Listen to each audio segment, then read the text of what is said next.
sorry for being late. It's been a really super busy day. Not sorry for anything. Deal with it. But we have a new dishwasher. Not because we're splurging, but because we had another thing break in the middle of a cycle. Which is fine because it was, when we got it, it already had rust spots, and I got the stuff, and I treated it, and it just kept rusting, and I kept treating it with the little, it's like nail polish, but like special epoxy. And it totally works. It works as well as Gino and Jasmine's relationship. The little prongs that hold your dishes, I couldn't get ahead of it, and I couldn't stop it, and they rusted through and fell off. And then they were starting to be the bottom of the rack, had noticeable holes that were going backwards. So it really was time. Because you can't even, the racks are $300, and a new dishwasher was $300. So. And it's new. And it's new. So we're excited about that. So we're here for 90 Day Fiance, Season 10, Episode 7, Speak Now or Forever Hold Your Peace. We're up to 6 couples. Or run away, like they all should. Gosh. From everyone. So are you ready to do this? I don't know. We have other stuff that's broken, so if that guy calls to fix those things, John will have to leave and go take care of that. Do it far enough away where everybody can't hear you giving our address. Okay, I'll make sure to give our address. Okay. To everybody. That is for only the Patreons. Speaking of which, by the way, speaking of stuff, of course you can join on our Patreon where we do live watch with us of Sister Wives. 10 and $25 level. I've also talked a lot about my books, and if you don't watch Sister Wives, you don't know that I have now made my audiobook. I'm starting to make my audiobooks available on YouTube. It's on a different channel. I will link it below in the description, and please go. And you will watch. It's another way to listen to it. Watch nothing, but you can listen to the book. You can listen to it through Audible. You can do all that, but I decided to make it available on an audiobook. If you want to support me, you can go over there and like the channel, because I cannot monetize it until I have 1,000 subscribers. So if you want to do that, you can. So we will start with Gino and Jasmine. Oh. This is my thing, I believe they wrote the script themselves, and they're sticking to it, and it's awful. And that I don't someone want to watch did it this. or see them. I lean toward that Jasmine did this, and Gino might be in on it. I don't know. I kind of think he is. But I heard a lot of people saying the production did it, and I was like, no, I'd like to think production's smarter than that, but I don't think they can count on her finding it. So I kind of feel like if production was going to do something. Oh, if they wrote the script, I don't think they would. But anyway. No, I'm just saying they put it in there for Jasmine to find, and Jasmine didn't know, and I'm like, no, because to me it was so deliberate of oh, I dropped my phone. Oh, look, right where my hand went is this thing. No, it's more like I dropped my phone and my lip gloss, but I'm going to say it's not mine. Yeah, so anyway, so she's like, I want to leave, I want to go home, and then he hugs her, and I turn to John, and I'm like, she's gonna use this as well, if you want me to believe in you, you have to buy me newer big boobs or redoing the house and all that. And then she has this whole thing about her dad abandoning her, which is all very sad. I am not negating that that's sad, that affects you, that you need therapy for it. I just don't think it has any connection to the issues he's having with Gino. I think she's... Also, I don't think it happened. I mean, it very well might have. There's no reason to think... Everything else out of her mouth is a lie, so... Yeah, I mean...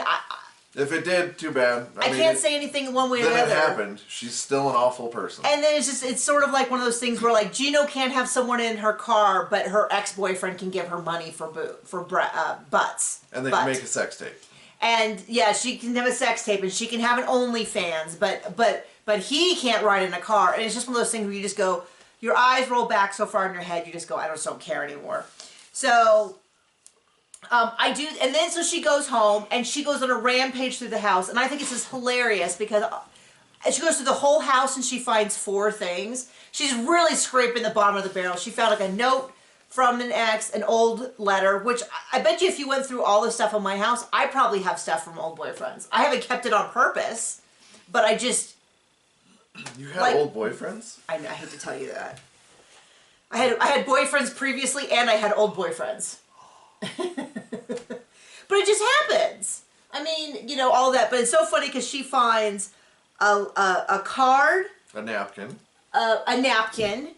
lube that hasn't been used. It's still in the original container, And then she's like, look at this dog. This is my dog. And then they blurred out a picture for privacy's sake of the other dog. Of the ex's dog. And I'm like, she couldn't even get 3 good pieces of information. She had to be like, and there's a book with the Kama Sutra, and it's like, oh, an adult man who has some sort of risky, sort of spicy material. It's like, well, don't look on my Kindle. It's a joke. But it's one of those things where you just go, this is not making she couldn't even find anything. And then it just was like, it was so like, oh no, not the similar dog. Oh, not another small, white, crusty dog. No one's ever heard of one of those. Everything's a red flag, including the dog she owns. Run away. But the highlight for me of this episode was when they blurred out the other dog. Oh my gosh, that was so dumb. It was so funny. I mean, I'm guessing they're just like, it's not our picture, we can't show it without permission. But it definitely makes it look like the dog has entered some sort of witness protection program, and they want to save the identity of Gino's ex because someone might look at the dog. It's now on the narc task force. Yeah, the dog is now the dog is now deep undercover, infiltrating some sort of drug gang or something. I don't really know. They wanted to protect its privacy. And so then they go out to get their nails done with Dana's husband, who I believe is his brother. I don't know. I'm not. I'm actively trying not to learn anything about Gino's family. So her name's Michelle. And Michelle seems cool. Michelle seems like the only person. It's weird because it's a little bit like watching Roger Rabbit and everybody else's cartoons, and it's just Michelle being a totally normal human being. And Jasmine is not, I won't say she's Jessica Rabbit because I know she would love that comparison. She's not a human being. She's a lizard people. She's a cartoon. And Michelle's a little bit like, oh, so... And the thing is this is where John said that the production told Michelle to bring up the bachelor party. Because at first John was like, why in the world why would she bring that up? But then we find out that TLC filmed it. So we're like, oh yeah, they didn't just film it for laughs and giggles. They filmed it. His bachelor party? Yeah, were you not looking at it? They showed him spanking. Not if I could help it. Spanking a stripper on the butt. Oh my God. Like, they had always planned for this information to come out. So anyway, Michelle's a little bit like, hey, yo, no big deal, you know, and she's like, he has a card. Oh, I think I spit. Excuse me. A card from his ex. And she's like, yeah, so who cares? Who does it? Well, does your husband? Yeah, my husband's probably got some. I mean, I wouldn't freak out if I found something from your ex. We'd probably burn it and salt it, but well, more fire fodder. Yeah, so we so that was that thing, and then but then they're like, well, we should go and have a girls' night since Gino has a bachelorette party and a bachelor party. Yeah, bachelor party, and she's like, Gino had a bachelor party, and then of course they show the footage, and it's like, oh, and so he told me he wasn't going to do anything until I got here. I'm sure the production had nothing to say about that. So that is them. Then we'll get to Rob and Sophie. So two episodes ago. She just wants to be on more TV. 2 episodes ago she left. Last episode she was gone. So I thought, oh, she's been gone for days. This episode she said, I left his house yesterday. So I'm like, oh, so she's been gone for 12 hours at this point. She's a whole house, and I was like, how in the world does she rent a house? And I was like, oh, there's this thing called Airbnb, because I've never used it. I think you mean there's this thing called Daddy's Money. Well, I know, but I'm saying, like, even if she wanted to rent a house, she couldn't have got one that fast. But Airbnb, you can't. I take that back. We did use it one time. We went away for Thanksgiving, and we went to an Airbnb because we wanted to bring our dogs with us. So we went. The family that owned the house, like, went RVing for the weekend. We did it for Thanksgiving. And then this oven was so dirty that it set off the fire alarm. Oh, I thought it just didn't work, but that's what happened? Yeah, it kept setting off the fire alarm over and over again. Every time it got hot. And so, I don't remember what we did. We did not do that. Well, did we, like, cook it on the stove? Like, what did we do? I don't remember. I don't remember either. And then we washed the whole house. We washed the mattress pad because it was gross. We washed the whole house, did everything up, and at the end... Not from us. Yeah, to be clear. After we left, there was one blanket. The dogs were allowed to come. They knew we had dogs coming. There was one blanket that I didn't wash. We didn't have time. I didn't have time, and I didn't want to leave it in the washer machine to get dirty. And they dinged me for it. They're like, they left the house filthy. And we're like, we didn't complain about your oven being so filthy that we couldn't even use it. And I messaged her and said, hey, just so you know, the oven is you know, I explained it and all that. And I was like, she dinged us for leaving behind a single small, like, lap blanket with dog hair. And I put it, like, on top of the washer. But we washed all the sheets. And I'm like, all those people who say you should just stay at a hotel, stay at a hotel. Just stay at a hotel. Like, you can... Because people are awful. They don't ding you down for, like, having dirty sheets. You just go, you show up, you pay your money, you leave. It's very nice. I enjoy that. Sorry, I got distracted. So she's a whole house. She... you know, doesn't have staff, which is a great deal of struggle to her. He says, can I come over? She says, sure. I don't want to do... Sure, I want to be on TV again. And she's like, I don't want to do it over... So it's this is the third episode with the same storyline. They, and it's... Which made sense when I thought, like, oh, it's been days and days. No, it's been just a few days. It's been not even 24 hours. He comes over, he brings a purple rose, and he's very much like, it's like junk mail. I didn't notice that I was getting these videos. It's not a big deal. It could have been worse. So I screwed up a little bit. It could have been a lot worse. Here's a single rose. And then she kind of hems and haws, and she's like, fine, I guess I'll go ahead, but how am I going to trust you again? He's like, I won't do it again. And she's like, that's what you said last time. He's like, well, this time I mean it. And it's just so dumb. And now they're back on track. Back on track for what? I don't know. He can't afford a place with a bathroom, so...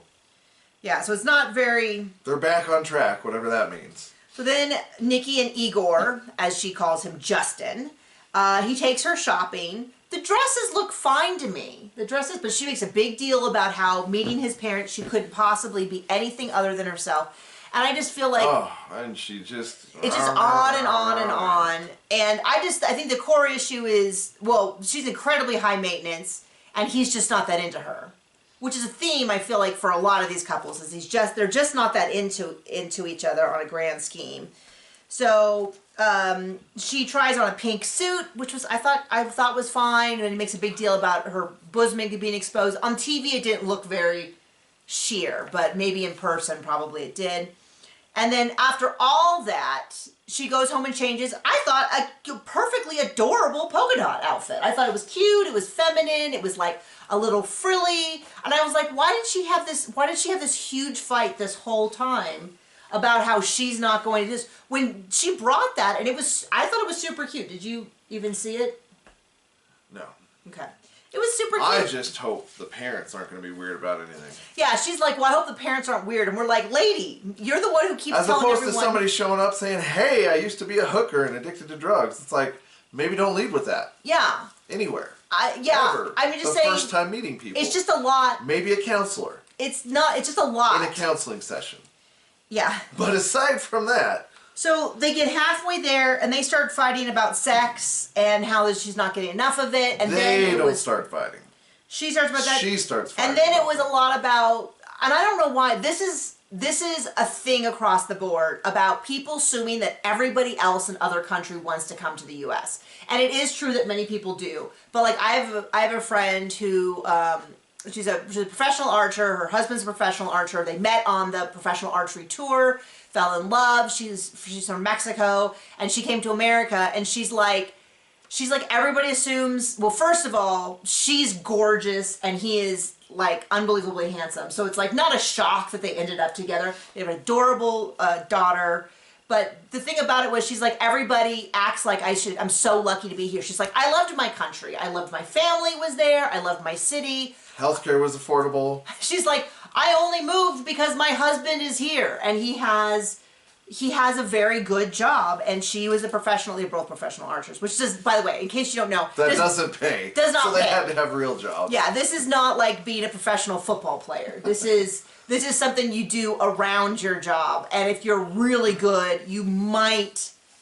like a handful of people in the U.S. make a living at it as a professional competitive archer.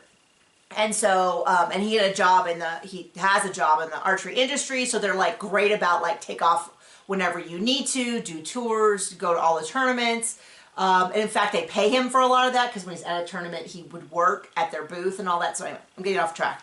But the point is, she was like, I'm so, you know, it's like everyone's like, oh, you get that green card. She's like, I don't want to be. If we could live in Mexico. So anyway, my point is that she acts like bringing him to the U.S. automatically is something she's doing for him. And he's like, I'm leaving my country, my friends, my family, all of that. And I think it is something that people miss a lot in this dynamic is that, yeah, there are people who definitely want to get to the U.S. There's no doubt about that. But it's also like really difficult. They're leaving their language, they're leaving their country, their family, their friends, all of their support. And many people have the same friends for a lifetime. And then you're like, I mean, I wouldn't know what that's like. I don't have friends. I don't have friends. But there you go.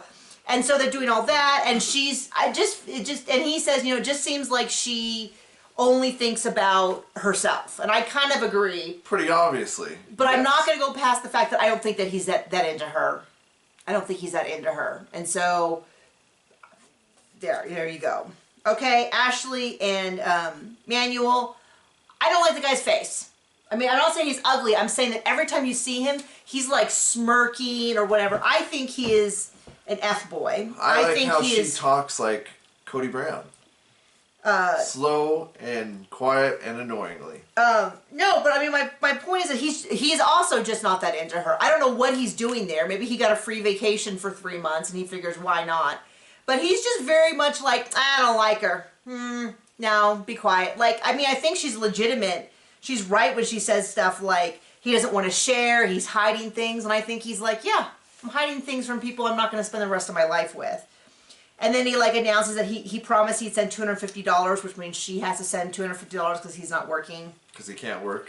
They go to a therapist, and he's like, there's plenty of time for her to meet my family. And they're like, well, you're getting married. He's like, yeah, we can do that later. He's like, my private life is private. I don't really see it. This just does not strike me as a man who wants to spend the rest of his life with her. Not at all. Not in any way, shape, or form. They leave. He's like, I'm not going to do therapy. And then what he said is, in my culture, we don't do therapy. If a husband and wife have an issue, they talk it out. And I'm like, you don't want to do that either. You don't want to do therapy. You don't want to do what you do in your culture. To me, it's just very clear this is not a guy who is engaged in a relationship. Maybe he just figured he'll go out there, she'll pay for everything for a few months, he'll get some hookup time, and then he'll just bail. There's no part of me who thinks... Who believes that? Who believes that he is like in for the long haul in a meaningful way. Yeah, and he's definitely got like this, every time she talks, he's got this smirk on his face, which does not, it just really sets my teeth on edge, because if you've ever been with someone who looks at you that way, you know that it is not good for you. It is all the wrong, it's all the button pushing, hey baby, just don't worry about it kind of stuff that like drives you nuts. I've been there. Okay. Okay, so then Clayton and Ali, and if we want to talk about another couple, where I do not for a second believe she's into him, the way she looks at him, I do not believe that she is into him. It's not just like I was saying about the sex thing, it's not that she was tired, it's not that the mom is next door, it's that, it's like, when he even gets near to her, she's like, no, I don't want that near me. Like, I don't think she is at all, I think she is the opposite of turned on. I don't know if something changed recently. I don't know whether I mean, did he not tell her what to expect? I mean, I thought it was pretty clear that he said ahead of time his mom lived with him and he had guinea pigs and stuff. I mean, I think he did. Sorry, John's got a hole in his sock right there. And she just does not like him, so he takes her horseback riding didn't know that. And then then he takes his mom and his sister out to whiskey. Yes, they go bourbon tasting.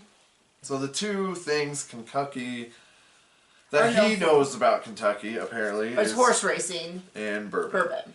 Well, bourbon has to be made in Bourbon County, Kentucky, to be bourbon. So he is correct about that. I do not care. And same way that I do not like bourbon. I feel like it's like, hey, have you ever smelled a tree and been like, I want to drink that and I want to make it burn?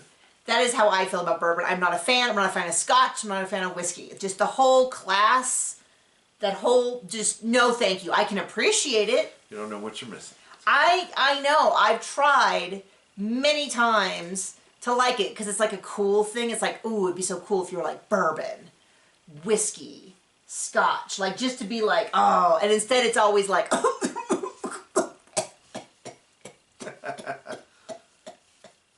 Is that how it is? that is an exact recreation of the last time I tried it. So Brandy is the sister. She comes out right off the top of the bat, red flags. As soon as he says, the problem is my sister tends to be jealous of my girlfriends and doesn't seem to like them. I'm like, well, we have found the jealous core. Is an awful weird word to use with your sister. It is. But it's also like, in that context, if this is a reoccurring problem, we have found the source of the problem, and it's the thing that's the same every time. The brother. I mean, it could very well be her taste, and there's a lot about Anali that I have some concerns about. But they didn't even really let her speak a whole lot. And the way the sister was, she came in the door at 90, and went immediately to 110.